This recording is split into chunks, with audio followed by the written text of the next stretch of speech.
Komisi Pemilihan Umum optimis proses rekapitulasi tingkat nasional akan selesai pada 20 Maret 2024. Bahkan ada kemungkinan selesai lebih cepat.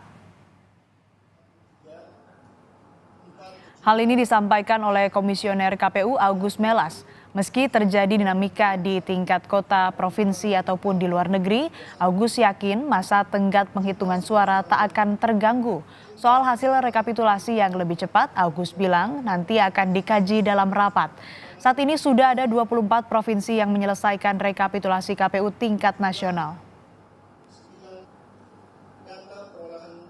Kalau kami optimis tanggal 20 akan selesai di situ. Berarti misalnya kalau kemarin kan Mas Melas bilang optimis selesai bisa malah justru di tanggal 18. Misalnya selesai di 18, putusannya akan di 18 atau tetap di 20? Nah itu nanti kami rembukan di pleno lah. Yang jelas kalau apakah tanggal 20 Maret itu tenggat waktunya, ya kami optimis pasti tanggal 20 Maret.